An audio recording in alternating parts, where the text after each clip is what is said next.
예수님은요, 그 당시 세상의 기준으로는 참 파격적인 말씀과 행보를 늘 세상에 보이셨어요.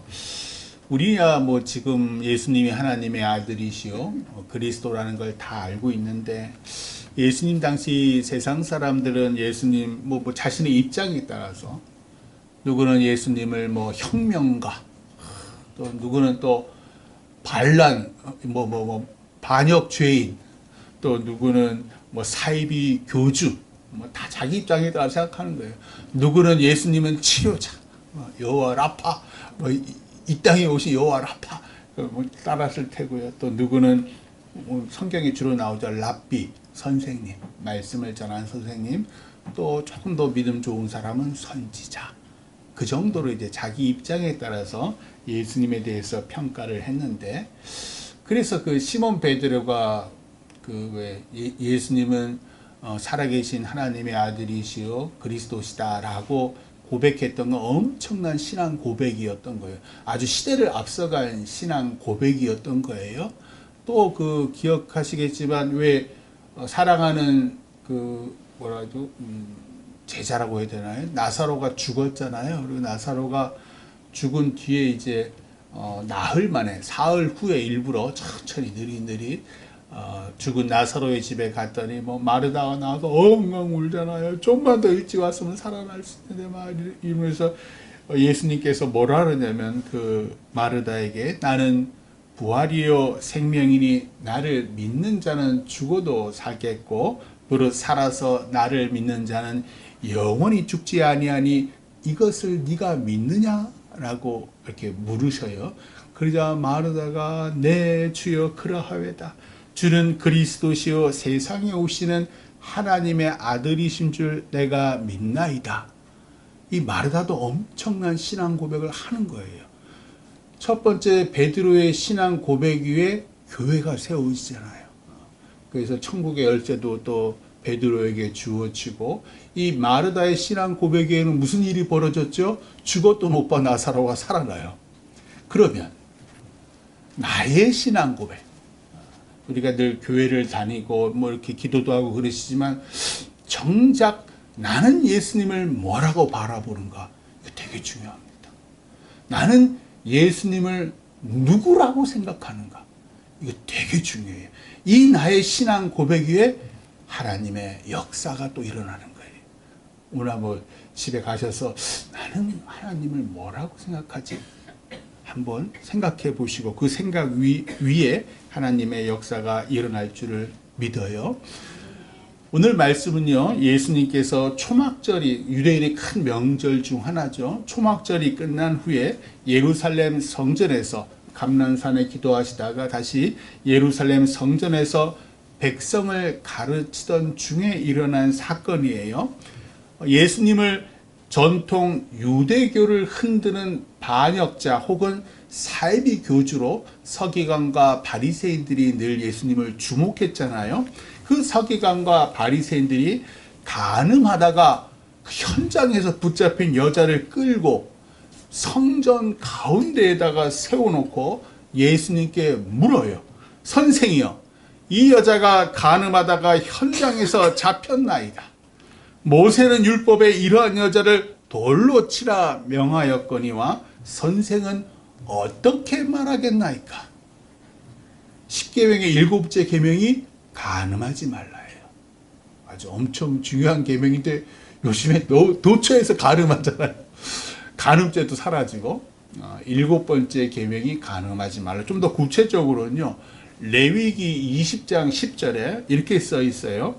누구든지 남의 아내와 간음하는 자, 곧 그의 이웃의 아내와 간음하는 자는 그 간부와 음부를 반드시 죽일지니라. 하나님의 말씀이 율법이에요. 아주 무시무시한 규정이죠. 이 여자는 유부녀였어요. 오늘 말씀 간음하다의 헬라어가 모이큐에이라는 단어인데, 이 단어는 기혼인 사람들에게만 사용하는 간음하다라는 단어예요. 그러니까 이 여자는 유부녀라는 거예요. 남편이 있어요. 근데 남편이 있는 여자가 왜 다른 남자랑 간음을 했을까? 가난해서 몸을 팔아서 돈을 벌기 위해 아마 그런 이유도 있을 테고, 두 번째는 음욕, 정욕 때문에 갑자기 다른 남자와 간음을 했을 경우도 있어요. 성경은 뭐라고 얘기하죠? 왜 이 여자가 간음했는지에 대해서는 얘기하지 않아요. 또한 같이 간음한 남자가 잡혔는지, 잡아서 죽였는지, 아니 도망갔는지에 대해서도 얘기를 하지 않아요. 오늘 말씀이 중점을 두는 건 예수님과 그 반대자들, 서기관과 바리새인들, 그리고 현장에 있는 유대인들과 간음한 여자, 요 네 그룹이에요. 예수님을 반대하는 서기관과 바리새인들의 마음이 6절에 나와요. 6절에 보시면 그들이 이렇게 말하면, 자, 모세의 율법은 이렇게 돌로 쳐 죽이라고 했다, 반드시 죽이라고 했다라고 그들이 얘기한 이유가 6절에 나오는데, 그들이 이렇게 말하면 고발할 조건을 얻고자 하여 예수를 시험함이러라. 예수님을 고발하기 위해, 법정에 고발하기 위해 예수님을 시험하려고 일부러 성전에서 가르치시는 예수님 앞에 이 현장에 붙잡힌 여인을 데리고 온 거예요. 아까 말씀드린 대로 모세의 율법은 남의 아내와 간음한 자는, 그 두 남녀를 모두 반드시 죽이라고 규정합니다. 법대로 죽이지 않으면, 율법대로 죽이지 않으면 하나님의 뜻을 어기는 것이고, 하나님의 말씀을 거역했으니까 당연히 예수님은 큰 비난에 직면할 거예요.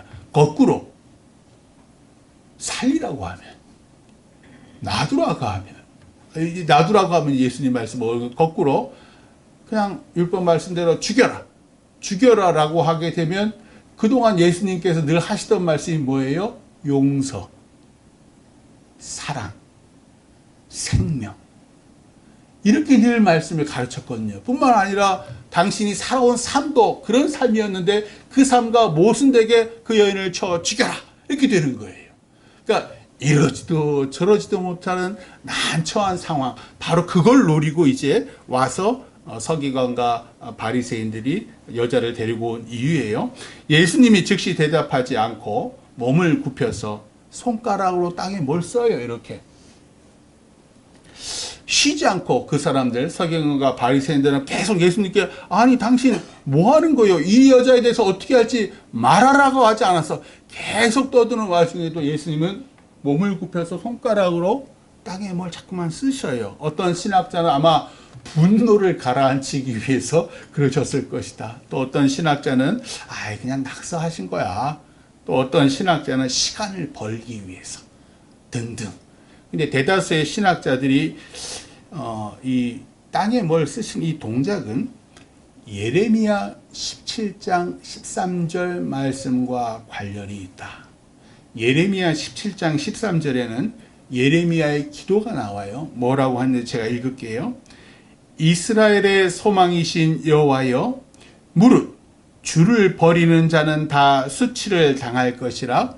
무릇 여호와를 떠나는 자는 흙의 기록이 되오리니 이는 생수의 근원이신 여호와를 버림이니이다. 그러니까 여호와 하나님을 떠나는 자는 생명책에 기록되지 않고 어디에 기록돼요? 땅에 기록돼요. 땅에 기록되면 어떻게 돼요?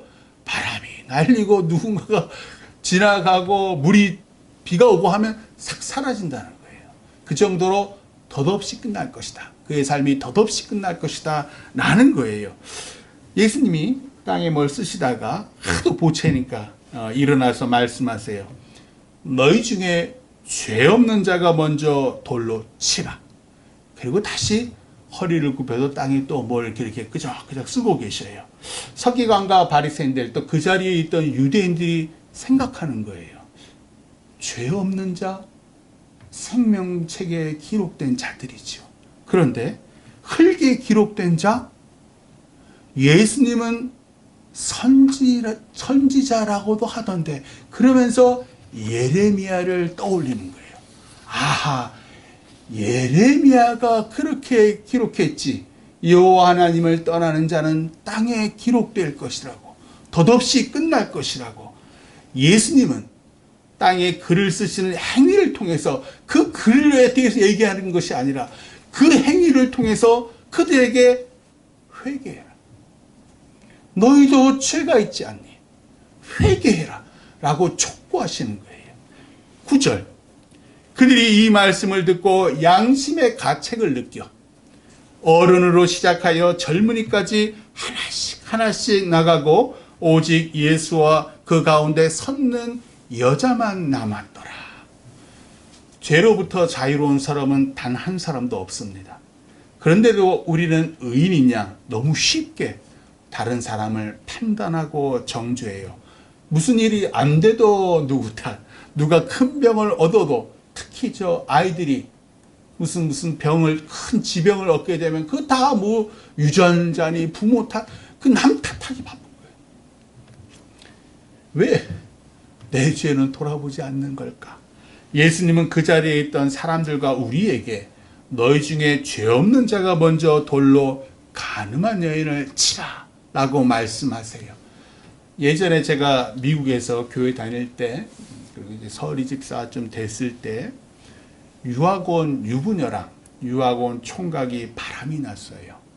남편이 다른 지역에서 공부를 하느라고 아내가 혼자 있었는데 그 아내가 총각과 눈이 맞아서 바람을 폈어요. 그러니까 당연히 그 남편은 자기 아내가 바람 피는지도 모르고, 근데 워낙 그 지역이 작아서 사람들이 보기 시작하는 거예요. 사랑은 뜨겁잖아요. 특히 불륜이 뜨거워서 남들이 안 보여요. 그러니까는 곳곳에서 이제 이런저런 걸 다 목격을 하고, 교회 내에서도 이제 소문이 번져서 제 귀에까지, 저는 본 적이 없어요. 제 귀에까지 들려왔는데, 그 유부녀가 애가 없고 젊어요.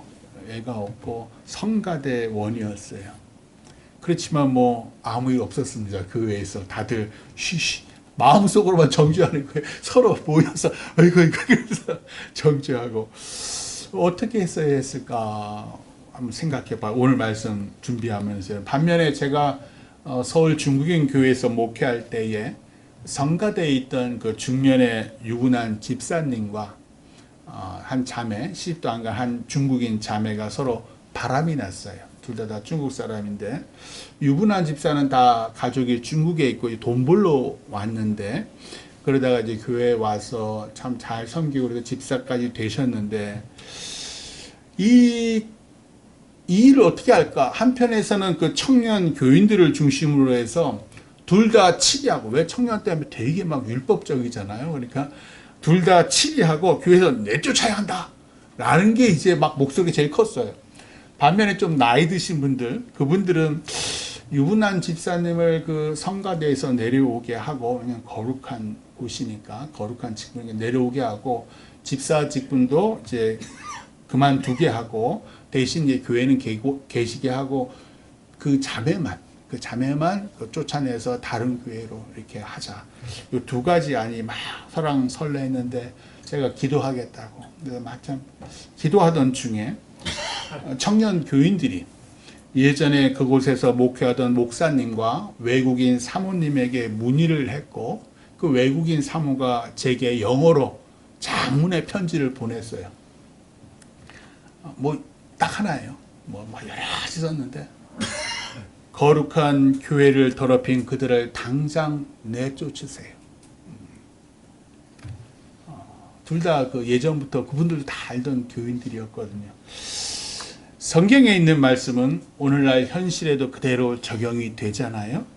예수님이 너희 중에 죄 없는 자가 먼저 돌로 치라고 말씀하셨을 때 성전에 있던 사람들 모두 양심의 가책을 느끼고 하나씩 하나씩 그 자리를 떠났지만, 오늘날 만약에 제가 그 아까 중국인 교회 성도들에게 뭐 예수님의 말씀 그냥 뭐 너희들 중에 죄 없는 자가 돌로 쳐라 라고 했을 때 중국인 교회 성도들이 하나씩 둘씩 그 정죄의 마음을 떠나서 다시 순결한 마음이 됐을까?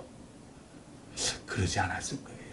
아니 목사님, 간음한 자들을 그대로 방치하실 겁니까?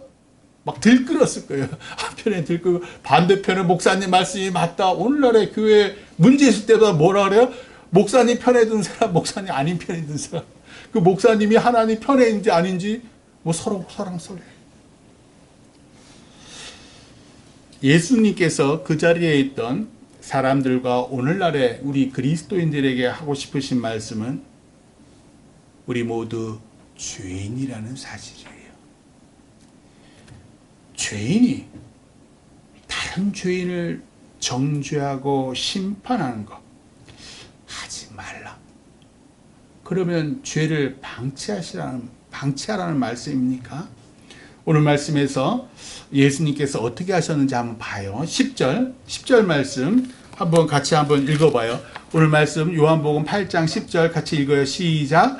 예수께서 일어나사 여자 외에 아무도 없는 것을 보시고 이르시되 여자여 너를 고발하던 그들이 어디 있느냐? 너를 정죄한 자가 없느냐? 이전까지 예수님께서는 이 여자에게 아무 말도 한 적이 없으세요. 정죄한 사람들이 모두 떠난 후에 처음으로 이 여자에게 말을 거시는 거예요. 왜? 안심해라. 이제 너를 죽이고자 하는 사람들이 다 떠났으니까 안심해라. 그러자 11절 말씀도 같이 한번 읽어봐요. 11절 시작. 대답하되 주여 없나이다. 예수께서 이르시되 나도 너를 정죄하지 아니하노니 가서 다시는 죄를 범하지 말라 하시니라. 아멘. 여자가 두리번 거렸겠죠. 예수님이 그런 말 하니까 다 없는 거예요. 그러니까 이제 주여 없나이다. 이제 말할 용기가 난 거죠. 그 전까지는 사색이 되고 이제 죽는 거니까. 그러니까 드디어 이제 말할 용기가 난 거예요. 그러자 예수님께서 나도 너를 정죄하지 아니하노니 가서 다시는 죄를 범하지 말라. 주님의 뜻은요, 심판이 아니라 구원에 있어요. 이게 만고불변의 진리예요. 죄를 정죄해서 다시는 그 죄를 못 짓게 하는, 그렇게 했지요. 구약에서 처벌했습니다. 근데 죄를 짓지 않던가요? 죄를 또 져요. 인간은요, 죄를 수도 없이 짓습니다. 우리를 봐요. 나 자신을. 그렇게 결심하는데 또 죄를 짓잖아요. 죄를 지을 수밖에 없는 사람을 그 죄에서 빼내어 새로운 삶을 살게 하는 것. 그것이 구원의 목적이에요. 가늠한 여자를 돌로 쳐 죽이면 그 여자는 죽어요. 죄는 그대로 있습니다. 돌로 쳐 죽인 유대인들이 그렇다고 그래 말씀대로 그 여인을 돌로 쳐 죽였어요. 그랬더니 하나님 앞에 의인이다라고 하나님이 말씀하세요? 그럼 말씀 안 하세요. 아니 사실은 그 돌로 쳐 죽인 그 사람들 다른 죄 숱하게 짓고 있어요. 심지어 아마 오늘 말씀엔 나오지 않았지만 그 중에는 가늠한 사람들이 있을 거예요. 단지 들키지 않았을 뿐이지. 죄를 판단하고 정죄하고 처벌하는 것은 우리 몫이 아니에요. 그건 하나님 몫이에요. 오늘 말씀 보면 하나님의 아들이신 예수님도 가늠한 여자를 정죄하지 않으셔요. 대신 가서 다시는 죄를 범하지 말라. 오늘날 교회 목사님들이 저를 포함해서 교회 성도들이 얼마나 사람들을 정죄하는지 판단하고 벌하라 그러고 지금 막 시위를 나가고 교회 사람들이 막 앞장서서 나가요. 가슴이 아파요. 예수님도 정죄하지 않는데 그것은 하나님 몫인데. 이 여자가 자신의 죄에 대해 고백하거나 회개했다는 말이 성경에 나오지 않아요. 그럼에도 예수님은 그녀를 정죄하지 않습니다.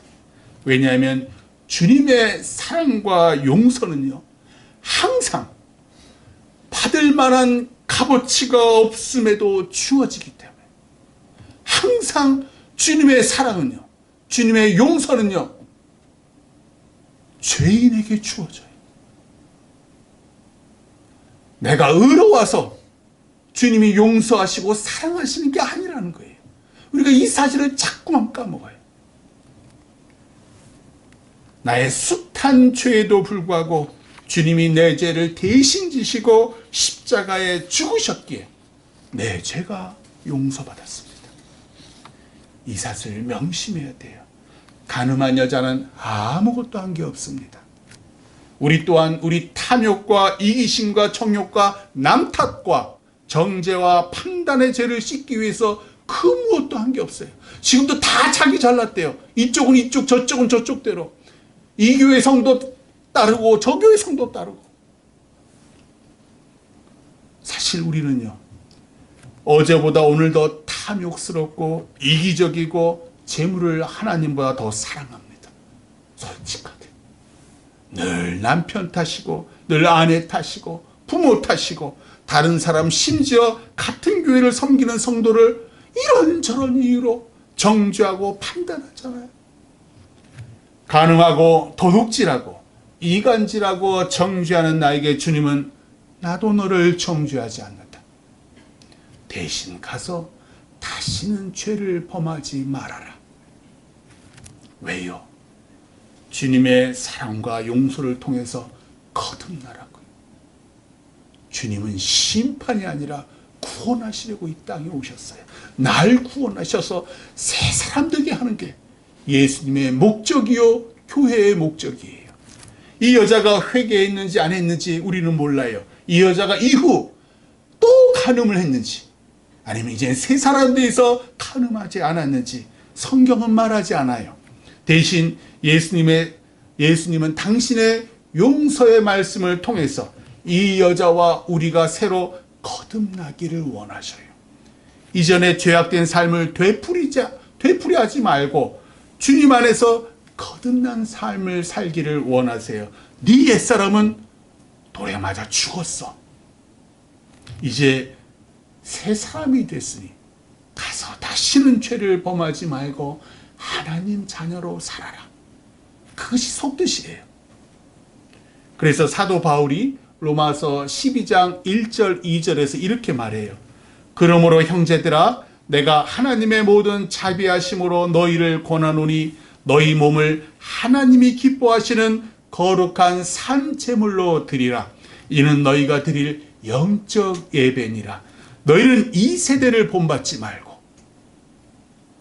오직 마음을 새롭게 함으로 변화를 받아 하나님의 선하시고 기뻐하시고 온전하신 뜻이 무엇인지 분별하도록 하라.